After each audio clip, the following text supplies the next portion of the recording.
Hello सबको, मेरा नमस्कार। आज हम डिस्कस करेंगे शेयर मार्केट के कुछ जरूरी टॉपिक्स को, जैसे शेयर्स क्या होते हैं, शेयर होल्डिंग क्या होती है, आईपीओ क्या होता है, सेबी कौन है, शेयर मार्केट क्या है और यहाँ कैसे काम होता है, स्टॉक ब्रोकर्स और इन्वेस्टर्स कैसे काम करते हैं आदि। हो सके तो ये वीडियो बार बार देखिएगा और नोट्स बना लीजिएगा। आइए शुरू करते हैं। शेयर्स क्या होते हैं? एक शेयर किसी कंपनी में स्वामित्व का प्रतिशत है। किसी भी कंपनी के शेयर रखने वाले निवेशकों को शेयरधारक के रूप में जाना जाता है। मान लीजिए एक कंपनी का मार्केट कैपिटलाइजेशन 1 करोड़ रुपए है और उसका एक ही मालिक है, तो वो इस कंपनी का 100% शेयर होल्डर कहलाएगा। मान लीजिए किसी कारण से कंपनी को एक्स्ट्रा फंड्स की जरूरत है और कंपनी अपनी 20% शेयर होल्डिंग बेचना चाहती है, जो कि 20 लाख रुपए होती है। अगर एक शेयर की कीमत 100 रुपए निर्धारित की जाती है, तो इस हिसाब से कुल 20,000 शेयर्स मार्केट में इश्यू किए जाएंगे। कोई भी शेयर पहले आईपीओ के थ्रू ही स्टॉक मार्केट में इश्यू किया जाता है, उसके बाद ही उस शेयर में ट्रेडिंग होती है। आईपीओ के बाद कंपनी की शेयर होल्डिंग पैटर्न में कुछ चेंज होता है, जैसे कंपनी के पुराने मालिकों के पास कुल 80% शेयर रह जाते हैं, जो कि 80,000 शेयर्स होते हैं। वही 20% हिस्सेदारी पब्लिक की हो जाती है, जो कि 20,000 शेयर्स होते हैं। इस तरह से कुल 20,000 शेयर्स मार्केट में इश्यू हो जाते हैं और मार्केट में इन्हीं की ट्रेडिंग और इन्वेस्टिंग होती रहती है। कंपनी अपनी हिस्सेदारी क्यों बेचती है? कंपनीज को एक्स्ट्रा फंड्स की कई बार जरूरत होती है, जैसे कि इंफ्रास्ट्रक्चर के विस्तार के लिए, प्रोडक्ट लाइन के विस्तार के लिए, मार्केटिंग या प्रोजेक्ट गेन करने के लिए, या कोई लोन या कर्जा चुकाने के लिए। कंपनी अपनी हिस्सेदारी को बेचती है आगे बढ़ने के लिए। आईपीओ क्या होता है? आईपीओ का फुल फॉर्म है इनिशियल पब्लिक ऑफरिंग। आईपीओ वह प्रक्रिया है जिसके द्वारा एक निजी कंपनी अपने शेयरों को आम जनता को बेचकर सार्वजनिक हो सकती है। इस प्रक्रिया के द्वारा कोई भी शेयर पहली बार मार्केट में ट्रेडिंग के लिए उतरता है। आईपीओ के बारे में हम एक सेपरेट वीडियो में डिटेल में डिस्कस करेंगे। सेबी क्या है? सेबी का फुल फॉर्म है securities and exchange board of India. SEBI एक संस्था है जिसे भारतीय पूंजी बाजारों को रेगुलेट करने की जिम्मेदारी सौंपी गई है। यह सिक्योरिटीज मार्केट की निगरानी करता है और कुछ नियमों को लागू करके निवेशकों के हितों की रक्षा करता है। जिस तरह से बीसीसीआई भारतीय क्रिकेट टीम के क्रिकेट कार्यक्रमों और राष्ट्रीय स्तर पर सभी क्रिकेट कार्यों का प्रबंधन करता है, जिस तरह से आरबीआई भारत सरकार की मौद्रिक और अन्य बैंकिंग नीतियों को नियंत्रित करता है, ठीक उसी तरह सेबी भी इंडियन स्टॉक मार्केट में हो रही गतिविधियों की निगरानी करता है। शेयर बाजार क्या है? शेयर बाजार वह जगह है जहां निवेशक एक स्थान पर शेयर खरीदने और बेचने के लिए एक साथ आते हैं। आम मार्केट की तरह ही शेयर मार्केट में शेयर्स की खरीद फरोख्त होती है। भारत में 8 शेयर बाजार हैं। BSE limited, Calcutta stock exchange limited, Indian commodity exchange limited, metropolitan stock exchange of India limited, multi commodity exchange of India limited, national commodity and amp derivatives exchange limited, national stock exchange of India limited. यूं तो भारत में 8 stock exchanges हैं, पर हम केवल 2 महत्वपूर्ण stock exchanges की बात करेंगे। पहला है बीएसई बॉम्बे स्टॉक एक्सचेंज, दूसरा है एनएसई नेशनल स्टॉक एक्सचेंज। इन 2 स्टॉक एक्सचेंजेस के बारे में हम एक सेपरेट वीडियो में डिस्कस करेंगे। स्टॉक एक्सचेंज क्या करता है?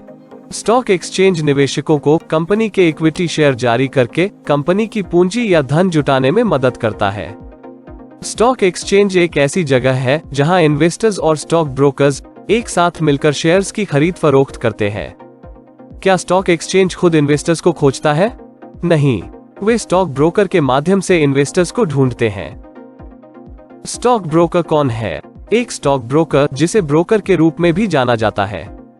एक ब्रोकर एक व्यक्ति या एक फर्म है जो एक निवेशक के लिए शेयर्स या सिक्योरिटीज के खरीदने और बेचने का काम करता है।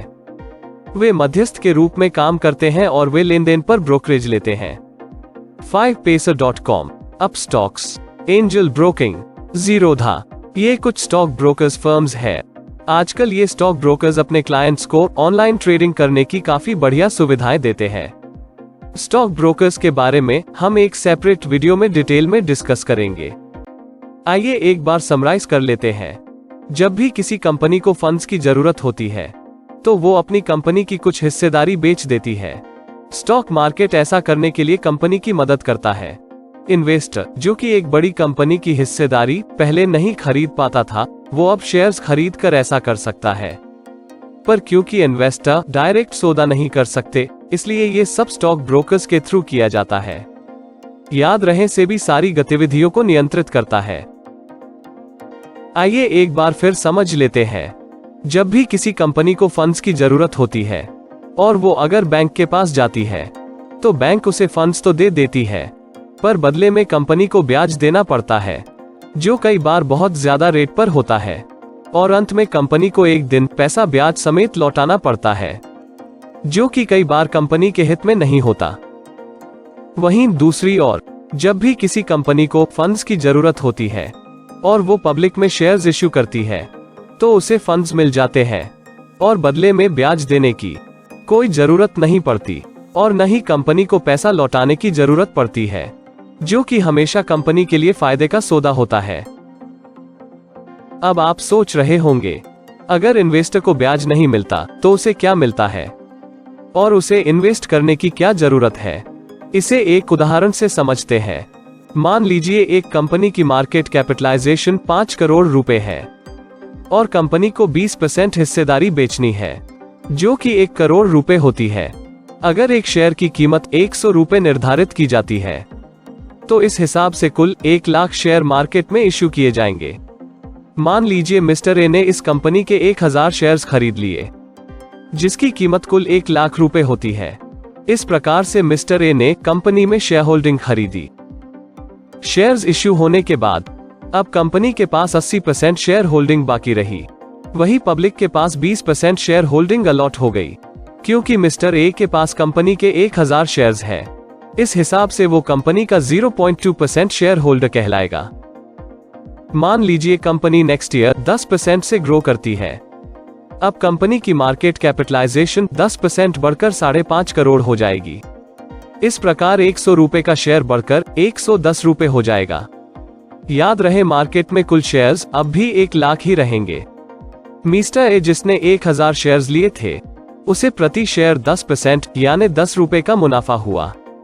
तो इस प्रकार से इन्वेस्टर स्टॉक खरीदकर मुनाफा कमाता है। एक महत्वपूर्ण बात याद रखिएगा, हर बाय सेल पे कुछ चार्जेस फिक्स्ड होते हैं और ब्रोकरेज भी देनी होती है। इस बारे में हम आने वाले चैप्टर्स में डिटेल में चर्चा करेंगे। शेयर का भाव कैसे घटता बढ़ता है। शेयर का भाव कंपनी की परफॉर्मेंस के हिसाब से घटता बढ़ता है। अगर कंपनी की ग्रोथ अच्छी रहेगी तो शेयर का भाव बढ़ता रहेगा और इन्वेस्टर्स को अच्छा मुनाफा मिलता रहेगा। वहीं दूसरी ओर, अगर कंपनी अच्छा परफॉर्म नहीं करेगी तो शेयर का भाव गिरता रहेगा, जिससे इन्वेस्टर्स को भी अच्छा खासा नुकसान हो सकता है। तो आज हमने इन टॉपिक्स पर बेसिक चर्चा की, जैसे शेयर्स क्या होते हैं, शेयर होल्डिंग क्या होती है, आईपीओ क्या होता है, शेयर मार्केट क्या है और यहाँ कैसे काम होता है, स्टॉक ब्रोकर्स और इन्वेस्टर्स कैसे काम करते हैं, पर डिटेल अभी बाकी है। पूरी सीरीज में हम शेयर मार्केट की लगभग पूरी जानकारी आपको दे देंगे। साथ ही हम आपको लाइव ट्रेडिंग भी करना सिखाएंगे। इस पूरी सीरीज को मिस मत कीजिएगा। प्लीज सब्सक्राइब कीजिए और अगर कुछ नॉलेज मिला हो तो लाइक जरूर कीजिए। आज के लिए बस इतना ही। आपका दिन शुभ रहे।